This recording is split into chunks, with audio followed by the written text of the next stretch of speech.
All right, I think we're live here. So good morning, good afternoon, good evening, everybody. My name is Luis Benitez. I'm a product manager for IBM Social Business, specifically for the Connections portfolio.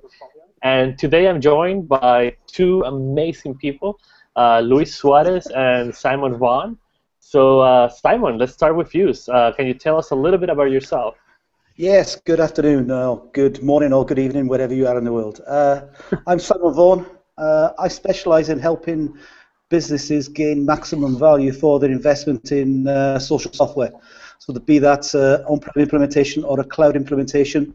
And really it's looking at how they get onboarded as quickly as possible and start getting maximum business benefit. Been working with Connections since 2007. I'm an IBM champion, been a champion since 2011, and always willing to listen to people and talk to people about anything related to Connections. That's awesome. Now, so you've been using Connections, you said, from 2007? So yeah, since version 1, when it was announced at good old Lotusphere back in 2007. So since version 1, right the way through the pain up to version 4.5, now version 5, which is a really good product. But really, I've been looking at also helping organizations with their cloud implementations. Perfect, perfect. Yeah, so we definitely want to talk about cloud and so forth later on. I also see that you have an outside-in collaboration logo next to your name. Can you? Yeah, so that's my company. So really, what that is looking at is how we bring a lot of the collaboration which takes place outside an organization. So through the use of Facebook, Twitter, or Google and Google Hangouts, etc., bringing them inside an organization and utilizing tools such as Connections to really start conversation happening inside the organization and keeping the conversations going, and hopefully moving away from email as well, which hopefully Mr. Suarez can talk more about. What a great way to do a segue here, right? So moving away from email. So let's go over to Luis Suarez. Luis, do you want to introduce yourself? Hi, Luis. Well, thank you for inviting me, first of all. And for those people who may not know me, my name is also Luis. I don't know, there's this association between Luises and social business, and it seems to be like, very prominent all over the place. My second name is Luis. There you go. So, a little bit of background of where I come from. So for the last 17 years, I used to work at IBM. I was the lead social business enabler for the internal deployment and transformation efforts at IBM.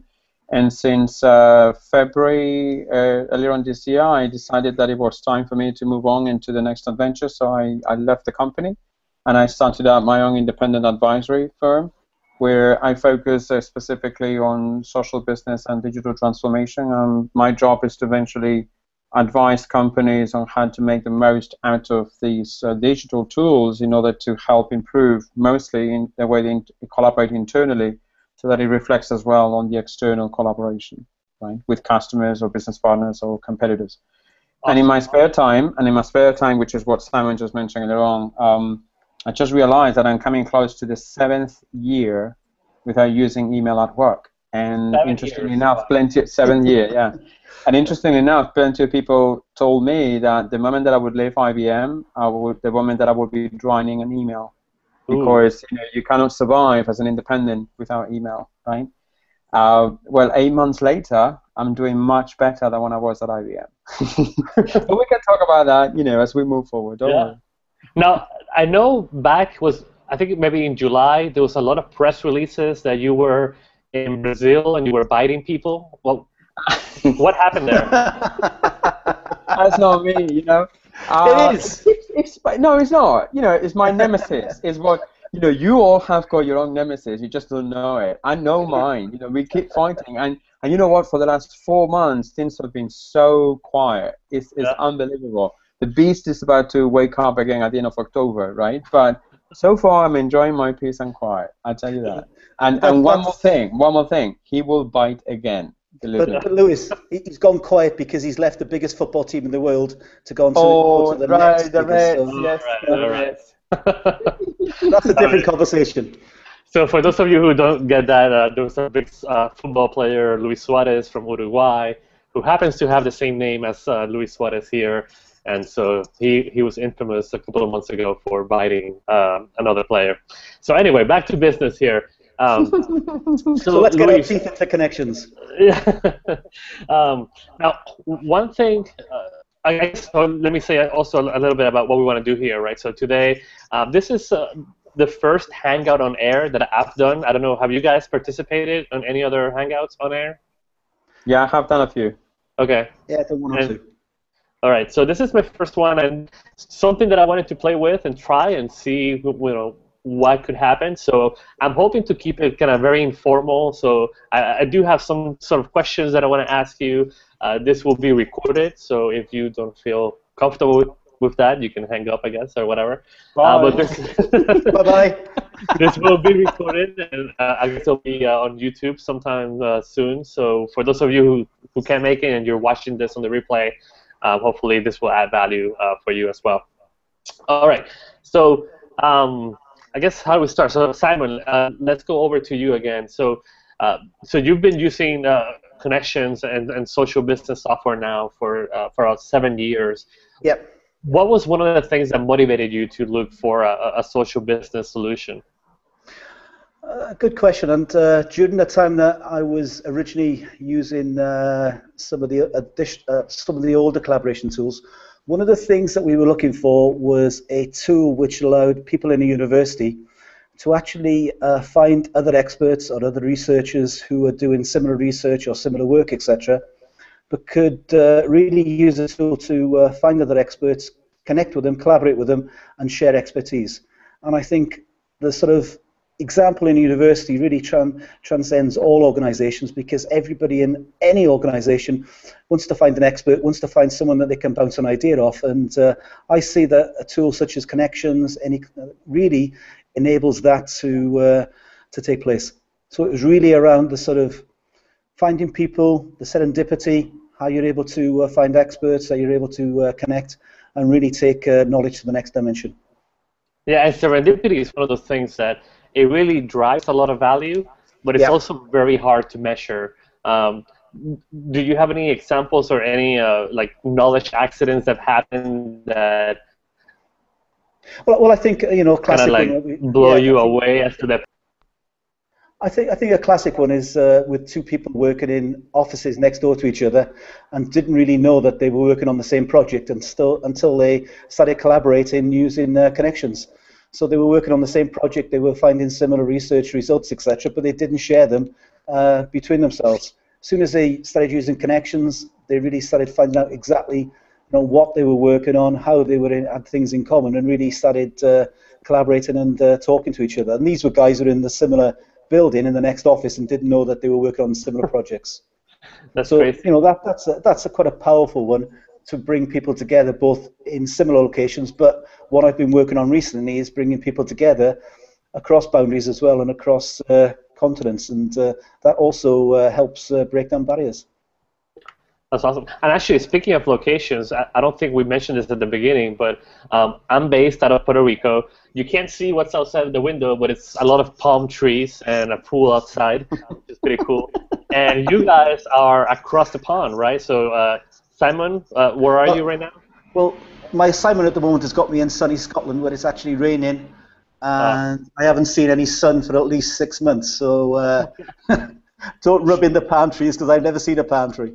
All right, my bad. And Luis, so where are you today? Well, I'm home. Home for me is Gran Canaria. Just came back from a business trip to London for the social media week, but typically my home location is Gran Canaria. And it was interesting, back to my introduction, how I had plenty of former colleagues and people from my networks from outside who, the moment that they found out that I was leaving IBM, they asked me if I was going to relocate to a bigger city, like Madrid or Barcelona or London or Paris or Zurich or whatever else. And I basically said, why should I?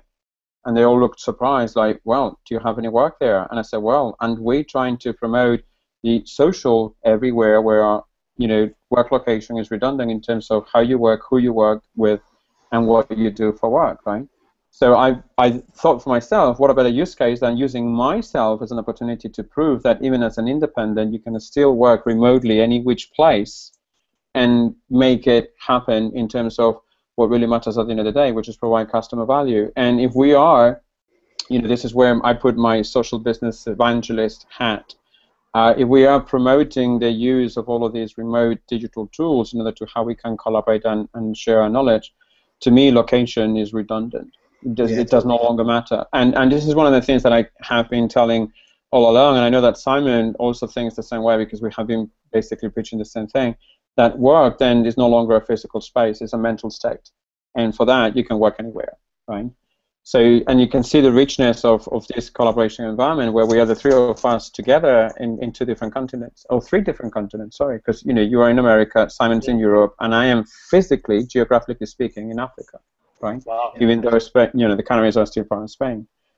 But it's actually quite interesting in terms of relaying what the nature of the future of work is, distributed, remote, and global.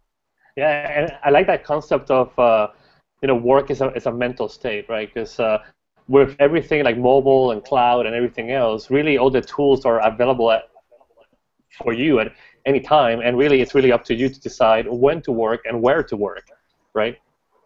Yeah, it's and one of the things that happens in that situation is that that's when people realize about how important context is in terms of how you collaborate, right? So the fact that we have got all of these cloud solutions, the fact that we have got, for the first time in a long while, really, really good competitive mobile apps that allow us to use our mobile devices while we're on the road, is essentially, not just making things easier, but it's also making things a lot more effective. So depending on the context of what I need to do, with whom I want to do it, I just basically pick out my best choice. And in some cases, lately, when I travel, my usual IT equipment that I bring with me is my iPhone and my iPad. That's about it, right? That's all you need. And exactly, unless I need to do like very heavy computing, which I will take my MacBook Air. But if it is like, regular business traveling where I need to visit a client or do a workshop, whatever else, it's the iPad and the iPhone. Okay. So, Luis, let me take you back, I guess, 7 or 8 years as well, when in your introduction you were saying that it's been about that amount of time since you have been using email as your primary tool. So what led you to move away from email? Were you trying to do that, or when social came in with Connections, for example, was Connections something that just motivated you to look for something else? Like, I guess what happened first? Right. So here's where I have got a little bit of a competitive advantage over Simon, because I was using several of the components for Connections way before Connections became a product. Right. In fact, I keep telling people that the moment that I started getting involved with social networks was around 2000, when we had the first instances of wikis, and shortly afterwards, in 2002, blogs in the company. Right. In 2003, we had Blog Central, as you well remember. And then we went into wikis, we went into file sharing, we went into bookmarking and everything else. But at that time, my background was knowledge management, traditional knowledge management. And it was all around remote collaboration, online communities, and learning. And when I was first exposed to social networks, I realized that it was a game changer, that it helped people to break free from that mantra that knowledge is power, and that people will naturally protect and hoard knowledge versus share it openly. And that if you would give people the tools and the opportunity to learn how to use them effectively, they will be more than happy to share it, right, if they have it, right? And one of the things that is happening there is helping people understand how, as a game changer, it's only a matter of time as to when you decide that you're going to adapt to it or not. So fast forward to 2008, when I decided to stop using email at work. There were a number of different reasons, right? So very shortly, the 3 of them, the main 3 ones. To me, email is not a collaboration tool. It's a delegation machine of someone else's work dumped onto you. That's what it is. It's a political weapon. It's a bullying tool and whatever else, right? So it's not necessarily something wrong with the tool. It's actually our abuse of the tool that kills it, right? The second reason was that over the course of the years, I interacted a lot with lots of younger employees or students who were actually doing their PhD thesis around social enterprise, and they would look me up on Google, and they would approach me through all of the various different channels out there, Skype, Facebook, LinkedIn, Twitter, whatever else. And over the years, I contacted and collaborated with them. I realized that I never, ever, ever exchanged a single email, and we got the work done. So I said to myself, if this is the next generation of the workforce, if this is the way they think, we better adapt to it, and the sooner that we do, the better we will be off, right? And then the third item, as at the time a social business evangelist, was essentially, you know, bumping into all sorts of those different inhibitors and showstoppers from people. And the number one showstopper that I was always getting was that people did not have time. You know, they were doing like 3-4 hours of email, then client meetings, then presentations, proposals, then all of the admin stuff, then they had to meet their quotas. On top of that, they had to do email again. And on top of that, I was asking them to actually look into social networks. So they would tell me I don't have the time. So I said, okay, so what if I show you a way of how you can free up 3 to 4 hours every day so you can use social networks? And people were telling me, like, how are you going to do that? It's very easy. I'm going to stop using email. And I did, right? And that's when the whole transformation journey started. When, you know, you see how important context is, you see how important it is, you know, helping others understand a new way of working, help them get there, and eventually becoming the normal practice, right, a business practice. So I think, Simon, let me bring you in, because, Luis, you mentioned a couple of things. I'm wondering what your take is here. But you mentioned this concept of knowledge is power. And to this day, I still see a lot of organizations which believe in that mantra of knowledge is power. Maybe that's something from the Americas, but are you guys, in that side of the pond, are you still sensing that many corporations are, believe in that, in knowledge is power? I think, if I can just start, maybe I think that some traditional organizations are seeing that, but what we're seeing today is more of the mantras of how can I share, how can I do it quickly, but also how can I share and access information from anywhere. Now, if you're able really to address them concerns and also do it securely, I think a lot of organizations are willing to change, and they're having to change based on the workforce, and the workforce coming in are younger and are really used to working in a different way. And if you approach it from that side, I think that there's going to be, and there is, a step change in how companies are actually using a lot of these tools. And I didn't add further on to what Simon said. If you look into it, we're moving and transitioning into that way of thinking where it's no longer knowledge is power, it's actually knowledge shared is power. Yeah. Right?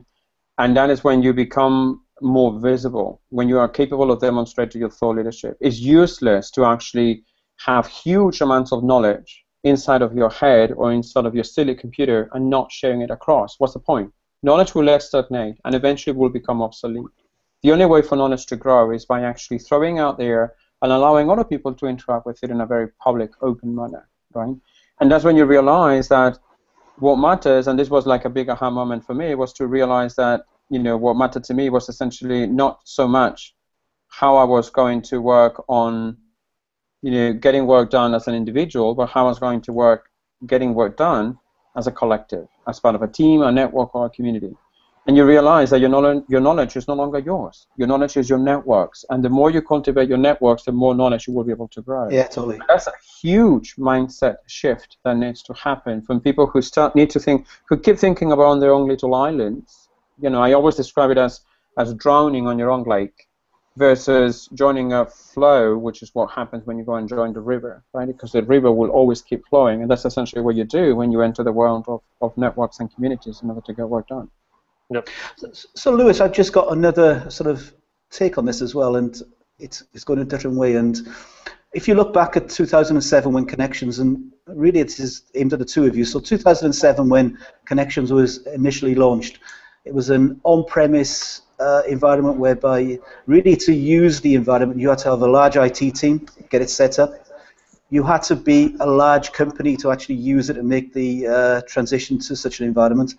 And the actual time to value was measured in months and years, not in days. Now, look where we are today, and we've got a cloud environment, we've got a lot more agile environment, and you can see companies from 2 to 20, 200,000 people actually using this environment. So there's been a shift from 2007 to 2014, with smaller companies getting in, more sharing, more agile use of work, more mobile environments, etc. Where do you see this going in the next 7 years? And what will be the big changes? What will be the step change in collaboration? You're asking me that question, or you're asking it to Lewis? Both. So Lewis, because it's both from it's both from a way of work perspective, but also mainly from a which way a product will go as well. Right. So I'll let Lewis go first. All right, so let me start. So I think, so you have a great point, right? Where before, 7 years ago, it was still very on-premises focused, and you had to wait until your IT people would deploy the system, and that's something that we found that is completely detrimental to the whole process, right? Like if you want to collaborate or communicate, you want to do it now, and you don't care about how many servers or what it takes to build it. So we've definitely seen a tremendous growth, at least in our cloud, where customers are realizing that time to value is critical, and when it comes to updating servers and installing fixes, they just don't really want to spend resources on that. They would rather just have people focus on generating business value for the organization. I just add in, I think there is still a need for that in some regulated industries, some in countries, etc. Sure. So there's guys who are doing a great job with on-premise implementations, but we also now need to look at what else is available from the cloud. Yeah, sorry, I cut you in there, cut your flow, but.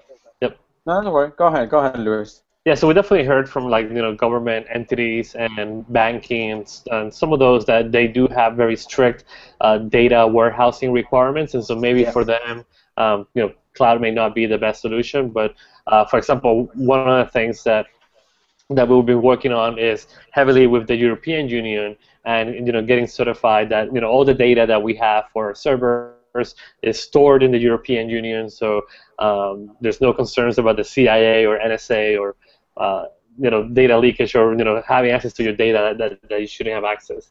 But that actually brings me to kind of looking forward to the next 7 years.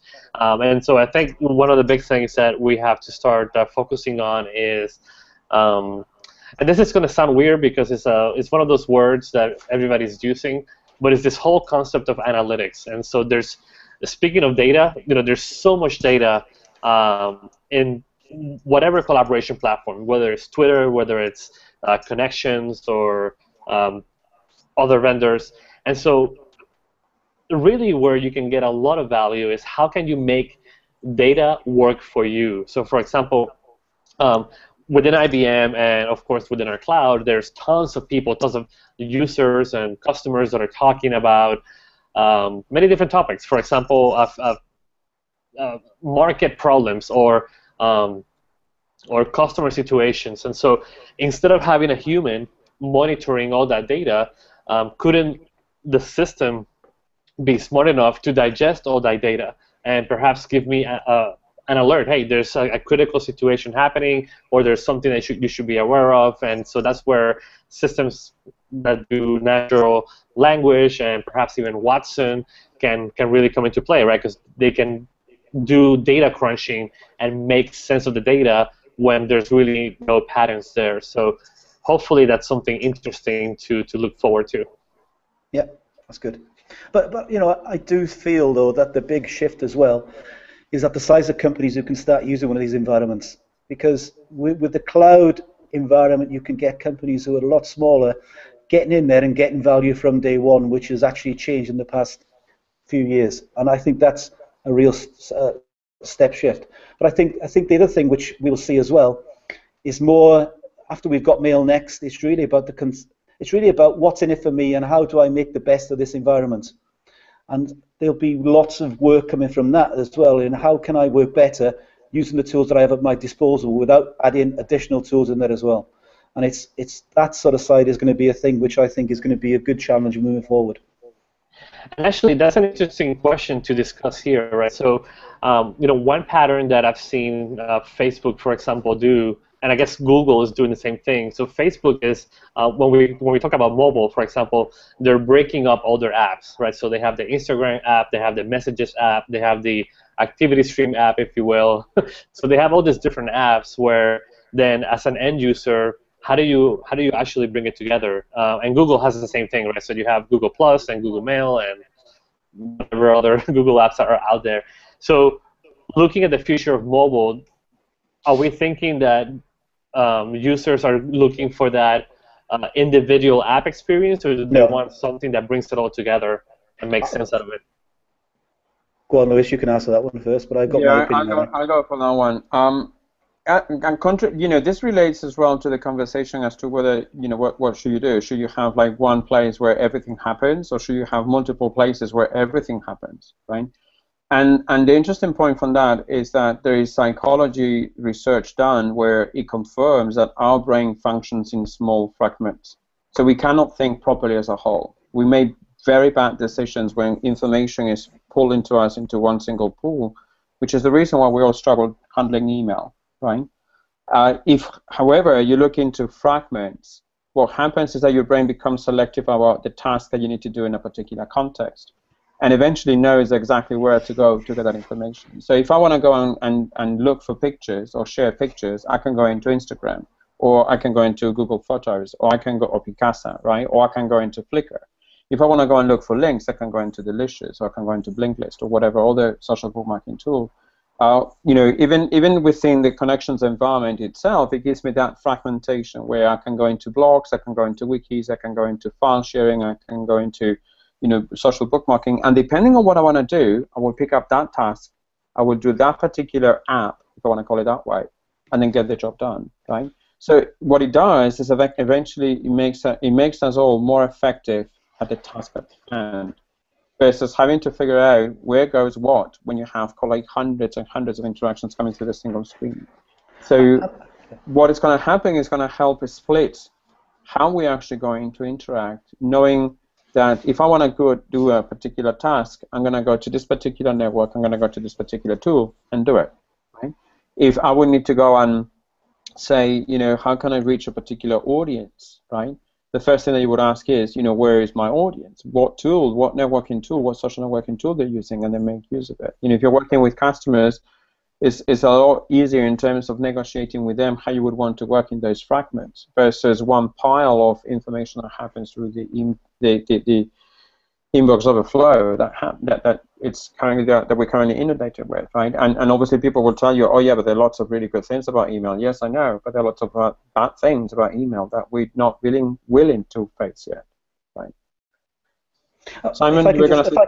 If I could just add to that, I think it's one word which sums it up, and it's integration. And from a user perspective, they want their daily life to be integrated with other things as easily as possible. So this is one of the. Right, go ahead. Sorry for interrupting. That is the key thing. So if I have an email and I want to turn that into a to-do, how can I turn that into a to-do, which comes into my activity stream in Connections, which then links me into actually sharing that with another person. But it really does need to be integrated. And so long as the experience is integrated, I think that will really lead us into a lot better collaboration in the future. I agree 100% with you. And here's one clear example: MailNext. Right, where all of a sudden your traditionally seeing email client turns itself into a collaboration console where you have got instant messaging, you have got video conferencing, you have got email, calendar, your to-dos, Connections, and a whole bunch of other add-ons that come into a place in a single screen where you focus on the work, you focus on the context and everything else. So it's one of the things where all of a sudden something that was very specifically used for one particular purpose that everyone thought it was called the best purpose. And we all know that people who have been using Notes for a good number of years that will tell you that Notes is a lot more than just email. After all, email is just a template. That's what it is, nothing else. But the interesting thing for MailNext is that it tries to reframe that notion that we need to have that kind of collaboration console where everything is integrated and fit together into one single experience, which is me connecting into that collaboration console and then figuring out what I need to do and then click, click, click, and get the job done. And instead of having to go into multiple places, it's all one integrated place, right? We're going to be demanding a lot more of that as end users, as practitioners. We also go into one integrated place which integrates some of the tools that we use externally in our day-to-day life. So I want to get into my Twitter feed. I want to see what's going on in Facebook because my kids are doing this and that. And it's the integration into all of these tools in the context that I want to actually do my work more effectively today than I did it yesterday. And so long as we get into that situation, away we go. Right, and I'll tell you what, it's not just your kids that you want to know what your kids are, it's what you want to know what your customers are doing. Let's not forget that the final frontier of this digital transformation and the social business revolution, if you want to call it, is not how we collaborate internally. It's eventually how we collaborate externally with customers. Customers cannot go beyond the firewall, right? They're just basically stuck with, and you know, it's us and them, and in between there is firewall. And what all of these social tools, what cloud and mobile solutions are doing, is helping us break the stupid firewall once and forever. But Why? also Because the customers are outside. That's where we need to go, right? And not just the customers, also our competitors are outside. You know, when I was working at IBM and I was working with plenty of the sales workforce, my main argument towards them to start paying attention to these tools is to tell them, look, I don't care whether you want to do it or not. My job here is not to try to convince you. My job is to tell you that right now competitors are snatching you off left and right because they're having conversations with your customers out there where you're not. That's what you need to be aware of. And I think, you know, Connections, both Connections 5 and Connections Cloud, help you break down them boundaries and them barriers by actually bringing the collaboration into your environment, but also to bring in the external collaboration, which used to take place in Facebook, used to take place in Google, etc., but bring it into your environment so you can actually share on your terms with the customers and with partners that you're working with. Or the other way around, that customers invite you to collaborate in the space. Yeah. I mean, you know, after I moved from IBM, I have been working with a good number of customers, and one of them in particular was very adamant that I would collaborate with them in their platform on the extranet. And I told them, hey, I don't need convincing. I'm right there, you know, just set me up, give me the ID, the credentials, I'm there. And we went, you know, we worked together for a couple of months, and all the interactions happened there in the Connections environment on the extranet. So we would have the opportunity to go into the customer and work there with the customer, right? Whereas and this is where context is really key, because some customers are very comfortable working on the social web, like Google, Facebook, LinkedIn, whatever else. Some other ones will want to have it on their own turf, right? And some other ones will want to look for a hybrid. And the great opportunity that we have going on with technology, with cloud and mobile, is that we have choices, whereas before we didn't. I mean, you know, to give you an example, if 10 years ago someone would have told me would have survived without email 10 years ago, I probably would have told them no, right? Now, 10 years later, 2014, I'm surviving and doing very well, not using email, like having this nice, wonderful umbrella of choices that I can go and pick up whatever I need to do with whoever I need to do it, right? And if there's anything that is really liberating from that, is the ability to give people the freedom back in terms of how they would want to work. So when Luis Benitez was, no, sorry, Simon, when you were saying, you know, how do you guys see the future in the next 7 years? That's how I see the future in the next 7 years, where employees take a lot more ownership and responsibility and accountability for what they do, and they become a lot more engaged for what they do. And we're seeing how, you know, organizations are shrinking in numbers, and yet what they call as the freelance economy is growing really, really big. Mm-hmm. And what it's helping do is create these small networks of people that build different ecosystems, and that they're all porous amongst each other, so they can all connect with one another and flow around, right? And that's essentially going to become the playground that we're going to be working with in the next 7 years, right? And technology, I'm hoping that technology in 7 years will no longer be a barrier. It will be an enabler, because in some cases now it still is perceived as a barrier. So you mentioned one word which is dear to my heart there, which is enablement. Right. And enablement is really about how you get people to use these tools and adopt these tools. So if you look at Connections and you look at the other social tools which are out there, what do you think really are the key successes to enabling an organization to deliver business value? Well, my take, and I'm being very simplistic here, but my take is that successful enablement is when people adapt to a new way of working as a new practice, and they make it their own. They hack it together, right? There's this concept of exaptation, which is essentially finding new ways of doing things with tools that were not designed to do that in the first place, right? Yeah. That to me is when enablement is successful, when people have internalized it to the point where to them it becomes a natural way of doing work, and it becomes a practice, right?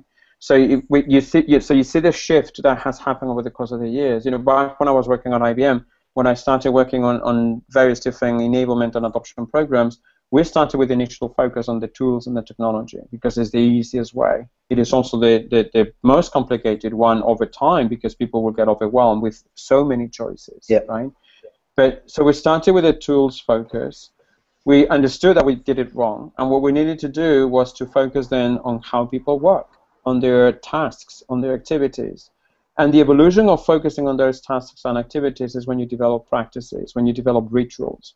You know, this is how, you know, the way I describe it in terms of that enablement and how successful it is when the first thing that you come in the morning, the first thing that you do is not check email, but check your social networks.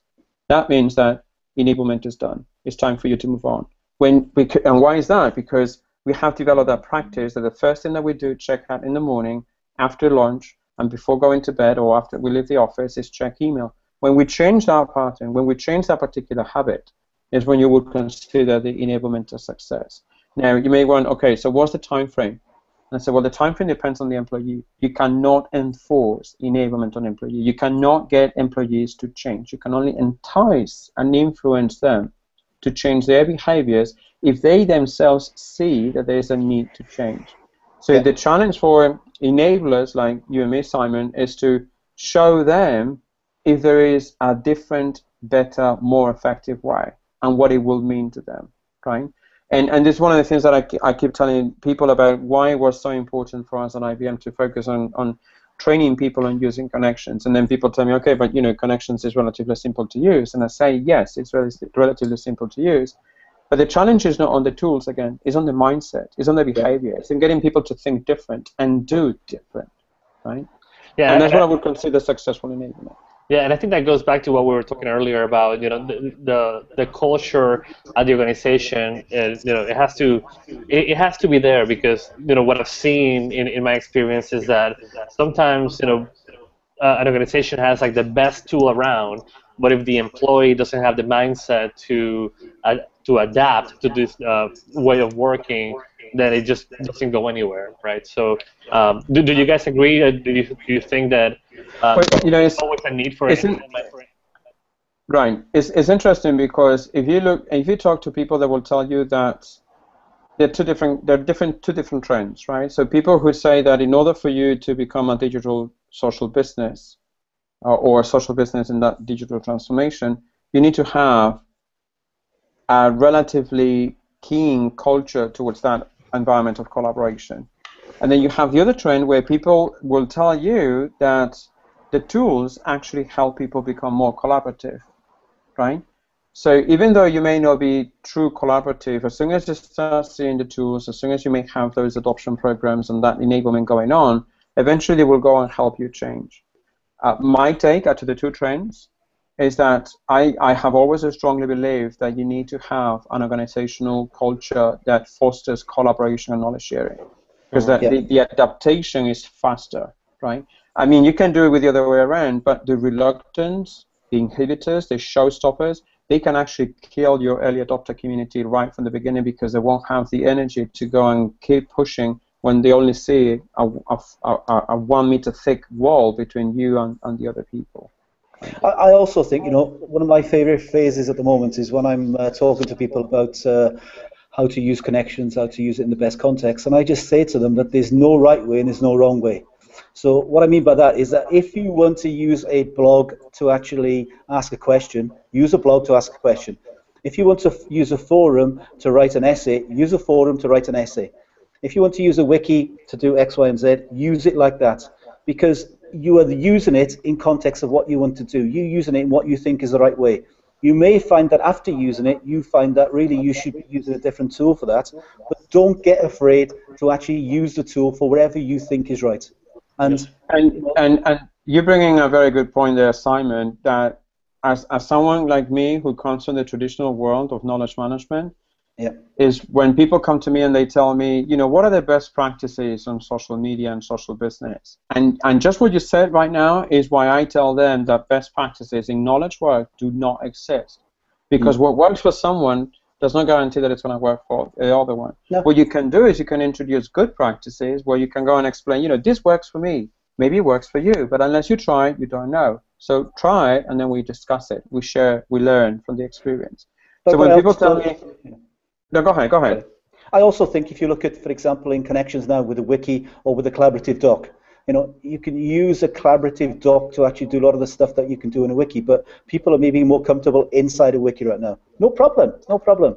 But then take it to the next stage and say, okay, how do you really want to edit it at once and share things? And people soon get into it. And it really is a transformation, and it's really a good way of people finding the right way based on their own experience and their own use. And that becomes their own best practice, and they then spread the knowledge and spread the word. Right, and essentially that shifts a little bit the role of the enabler, because they're no longer seen as the fountain of knowledge or know-it-all. It's more the facilitator, the coaching role, right? The mentoring role, where they essentially say and ask those people who may need to be enabled and say, okay, so how do you work today? What do you do today? And then the role of the enabler is to show them, this is how it could potentially work out for you. This is a good practice that you may want to look into, and it could actually work or not. If it works, terrific. If it doesn't work, at least you know one thing that didn't work, so you can continue moving on and fine-tuning the experience.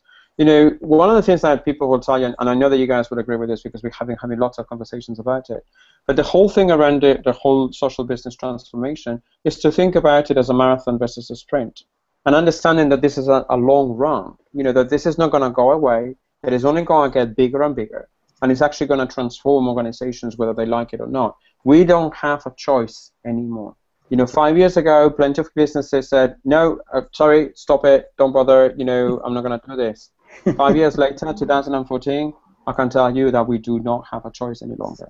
And the reason why we do not have a choice any longer is because as organizations, we can no longer keep employees tamed into do certain things. Employees have gone on these nice, lovely little devices that they can use at their own discretion to do the work that they need to. We can't stop them. The only thing that we can do is we can enable them so that they actually make responsible use, they make a smarter use of the tools in a secure environment, and obviously for the interactions that they need to do, right? And that's where the challenge for enablers is happening right now. And what I find is really fascinating, because there's not a single solution that will work for everyone. Every customer, every employee of that customer will be different. The only thing that we can do is we can provide advice, coaching, mentoring, facilitation, and say, what works, what might not work. But after all, at the end of the day, if you don't try, you won't know. But we also have to take our hats off to Lewis and the team as well, to actually making these products a lot easier to use. There's still a long way to go because we're still on to them all the time, which is good. But they have come a long way, and I'm sure that they're going to get better as we move forward. And that's really to enable the users to use the tools in the context that they want to, without getting worried about it. But, absolutely. Which is go ahead. One of the things that I wanted to add, when I first started using Connections, for example, I quickly realized that, I guess there's a longer story to that, but I think I started using it back in 2006, so it was still when it was only an internal product. It wasn't actually sold to customers, and I had gone to different sessions on how to use wikis, how to use blogs, and how to use forums, and one of the things that I got out of it is, Luis and Simon, what you were saying right now is that each person is going to use it differently, and they're going to get value probably with different methods or components. And so for me initially, a lot of it was just blogging, and I was blogging just for me, right? I wasn't blogging for the enterprise, I wasn't blogging for IBM, but it was a way for me to take notes of what I was doing with customers, reference that later, and what I saw was actually a reduction on my email traffic, because then people started finding my blog, and the questions that they were going to ask me were already there. So they were not coming to me for asking me the same question over and over again. They were just consuming my knowledge without having to reach out to me, which was great. So once I saw that initial benefit of, less email, now I have more time to do more stuff. And I think, Luis, this is what you were saying earlier. Hey, let me show you how you can save time. And I mean, that to me was a big thing, because I was just wasting so much time answering the same question over and over and over again. And it's not that you're saving time, because we never save time. We're on that stage where business has taken almost a state of religion, right? But I can tell you though that in that concept of saving time, it's actually making better use of time to work on more complex problems versus having to do copy and paste of the same answer 50 or 100 times. And that's when it becomes a really true, interesting learning experience, because that's when you realize that you're always exposed to something new, right? And essentially, you know, that's one of the things that I keep challenging people when I go and do, you know, interesting sessions with them around workshops or meetings or whatever else with clients. The first thing that I ask them is whether they have got external presence or not, right? Which in most cases people would have, whatever, you know, whatever it is, Facebook, LinkedIn, or Google Plus, or whatever. And I always ask the question, you know, is there a single day where you don't learn anything? Mm-hmm. And no one so far comes forward and said, no, I didn't learn anything.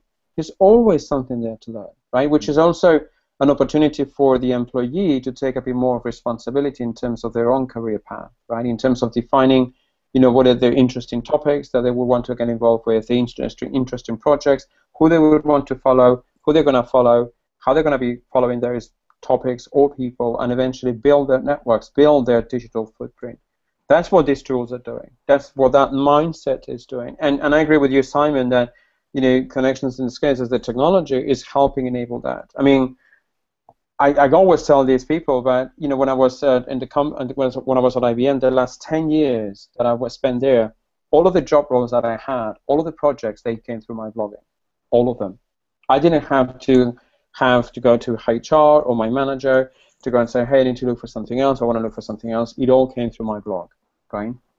Wow. Which I thought, well, if that happens through social tools, how can I take it into the next level and then expand into the various other different social components, you know, like file sharing, like wikis, like social bookmarks and everything else, and keep increasing that digital footprint, right? And one of the things that happened as a result for me when I was still at the company is that I used to spend 6, 7, 8 hours every day using the tool. Why? Because I lived there. It was my new home, right? And it became that new natural practice that I was using in terms of how I got work done. So when people were looking at me like, my God, will I ever be able to reach that level of involvement and engagement with the tool? I said, no, you won't, because you need to adapt it to your own needs. I'll tell you what my needs are, but you need to have and meet up those needs that you have, right? The only thing that I can do is I can help you get there, giving you some guidance, but it's up to you to start on that path. Yeah. So actually, as we come to, I guess we have about 10 minutes left, and as we keep talking about the end user value, I'm kind of curious. So Simon, what's like the most the component or the function that gives you the most value out of Connections? Well, that's a good question, because I was going to ask a similar question, and that was that was of the features which have recently been announced or released in Connections 5 or in the Connections Cloud component, which ones do you find to be the most valuable in your organization? And the one I feel, and I've seen people really take up to, is FileSync. And FileSync, which is now enabled in the cloud and enables you to sync files into offline mode onto your iPad, but also to sync files onto your desktop. You know, that one there has really moved the organization on and has been seen as a Dropbox killer, because we're all looking at the Dropbox killer, that we can actually bring information into our safe environment. And finally, we've got FileSync, which enables this. So, and that goes back to what we were talking about earlier, where end users are using all these different tools like Dropbox and Evernote and Any.do and whatever, all these different little mini consumer tools where you could just bring it all together in a seamless, powerful experience. Integrated. Integrated, exactly. That's a good word, integrated. Yeah. You know, and you know, I mean, Simon is noticing that the FileSync, and that right away, you know, get into my head and say that's a document-centric kind of organization, right?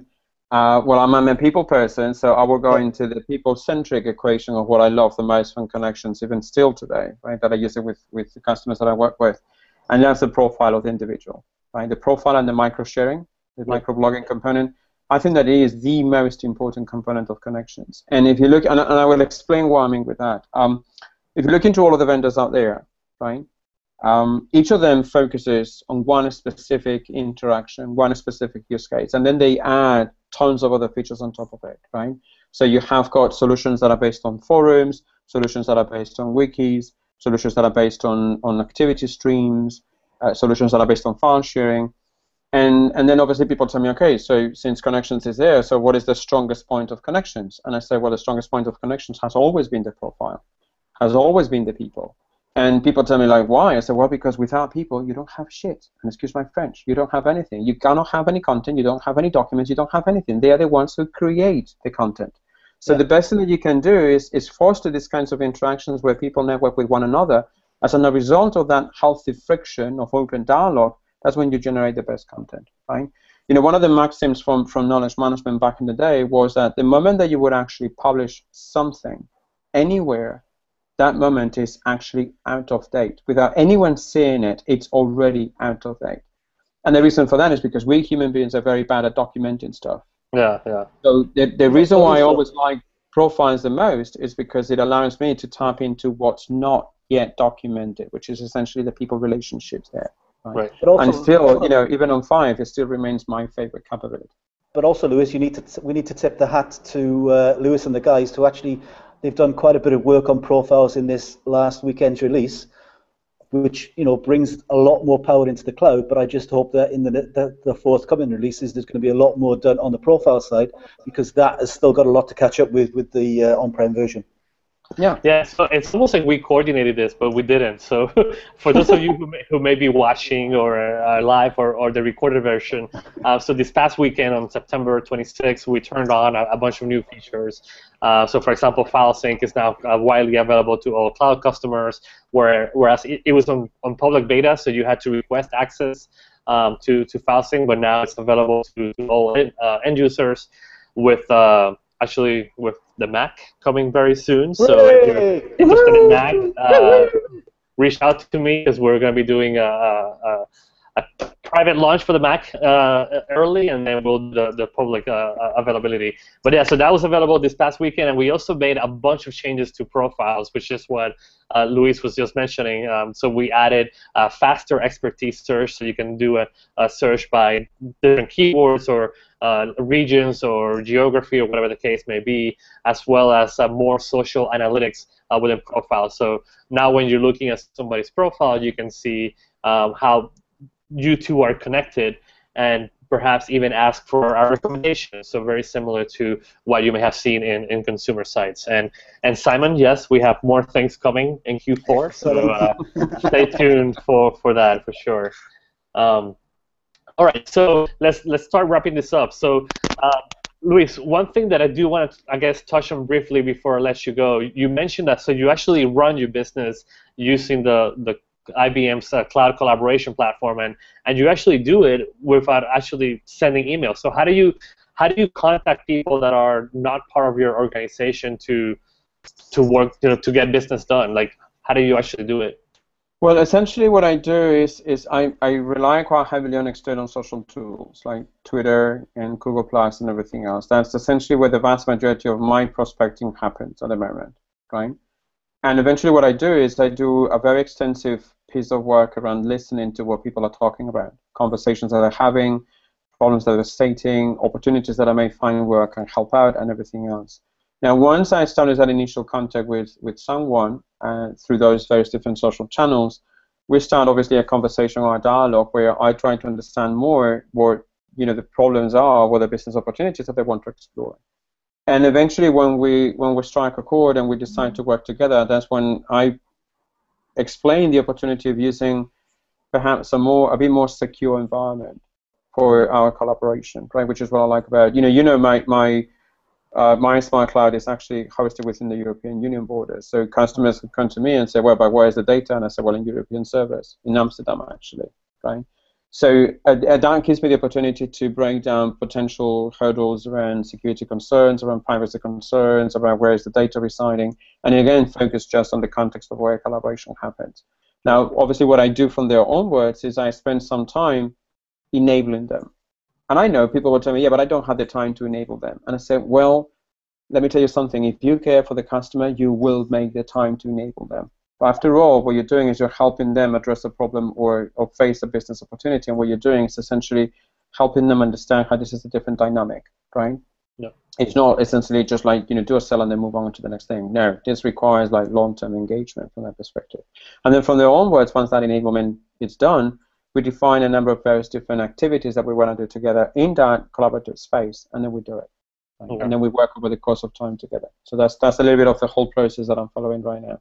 And again, the pervasive of all cloud, all mobile, and then whatever else it is available in terms of the perks and capabilities, it just makes, as an independent, as a one-man solo business, it makes my life so much easier not having to worry about all the technology. You guys know it. I'm not a techie person. Right? I just happen to use technology to achieve a certain goal.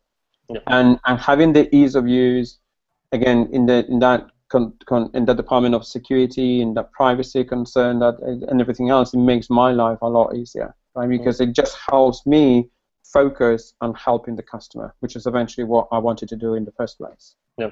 And for those of you who may not know, we do have mobile apps for both Apple. So if you go to the Apple App Store, you can find the apps there for iPad and iPhone. And if you're an Android user, you can go to Google Play and get the app there. It's completely free, and you can download it and configure it with connections. All right. So actually, Luis, it looks like we lost your title in the bottom. But I was going to ask Simon, so how do people get in touch with you, and how can they engage with you for social business consulting?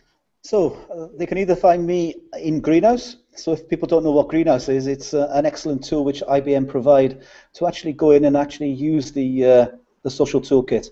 So it's in Greenhouse, or via my Twitter ID, which is @SimplySimon, or using the good old traditional email method, which Mr. Suarez doesn't like so much, but I can be contacted at simon@svaughan.com. I'm also very active on LinkedIn, and also inside of the Smart Cloud environment as well. But really willing to work with any individual, any company, to really bring the benefit from this exciting move forward in technology. Perfect. And Simon, is Simply Simon with a 1 for the second I, right? Okay, perfect. And Simon, I was going to ask you too. I think you are coordinating an event in Stockholm. Over at what we basically run is the Social Connections conference. So we had a conference in Prague, and now we're into the 7th one, which is in Stockholm in November. So esteemed colleagues such as Lewis here is going to be speaking there, as well as other guys, talking really about enablement, adoption, and the technology of how you can actually integrate it into other environments. Lots of great speakers, and we really like to get anybody we can over there to either take place, come and meet people, and people who are really maybe looking at these environments to see how they can use them, what benefits they can bring to your organization. The Social Connections Conference is a really great way to find out information and connect with people. Perfect. So that's Social Connections 7. And is there a URL or something that people should go and to learn more? Yes, socialconnections.info is the website, and you can see everything on there. Okay, perfect. All right, Simon, thank you so much for being here. Thank you. Luis, how do people get in touch with you? I have got presence in a vast majority of social networking tools, except maybe Facebook and LinkedIn, and people already probably know why I don't have a presence there anymore. Anyway, the easiest way to find me is google.com, Google Luis Suarez. I am not a footballer. I'm the other one. Luis Suarez minus football. Is that the way? Right, that's me. So, or my brand name has always been ELSUA, Elsua. So if you just go Google that, it will bring all of my social presence that I have all over the place. Right, and preferred method right now is Twitter, Google+. I do have an active profile on the Greenhouse as well, on the Smart Cloud. So any which way, give me a ping, and I'll be happy to reach out and get in touch. Perfect. And it sounds like you're going to be in Stockholm as well in November? Yeah, actually, I'm going to be speaking there twice. And one of them is going to be interesting because I'm going to show the entire methodology that I use to walk away from email. And it's actually going to be a very practical, hands-on, this is my day-to-day workload. This is what I do and how I do things. So, and it's going to be like, practical, hands-on, lots of hints and tips in terms of how I have built that methodology over the course of the last 7 years. And the other one is essentially a topic that I'm being very passionate about over the last few years, which is essentially the future of the workplace in networks and communities versus hierarchies. So introducing a little bit of the future of work as we know it, and how we're shifting from that mentality of top-down into horizontal hierarchies, as I call them. Right? I like it. I like it. All right, so everybody, go check out socialconnections.info, and Actually, another question quickly. Are you guys going to connect in January? Connected? Looking Maybe? into it. Okay. I'm looking into it. I'm waiting for IBM to tell me if it's going to be a user-based conference or just a technical conference, so then I'll make my mind up. That's Okay. probably the same thing that I'm waiting for. All right. All right. Yeah, so So it's a maybe from me. Yeah. after you're being selected, so if you guys going to submit something, it's going to be ibm.com/connected. So I guess that would do it. So we'll So see. Luis Benitez, how do we get in touch with you? Oh yes, that's a good question. So I think probably the best way for external people would be either reach out to me via Twitter, so L Benitez. I like to share a lot of what's happening with Connections 2 through my blog, so feel free to reach out through there or Google Plus or whatever your favorite social channel is. Typically, I'm L Benitez everywhere, so SlideShare, LinkedIn, whatever your favorite channel is. Or worst comes to worst, you can always send me an email, but you'll have to work to find my email address. I'm not going to share That's a good that. thing. That's a good thing. Well done. Well done. All right, guys. Well, I want to thank you for your time today. This was great, and we'll see if we keep doing more of this. This was really fun. Thank you so much. Thank you guys. Thanks for joining. Enjoy the sun, guys. I've got to go into the rain. All right. Yeah, enjoy it. Bye. See you.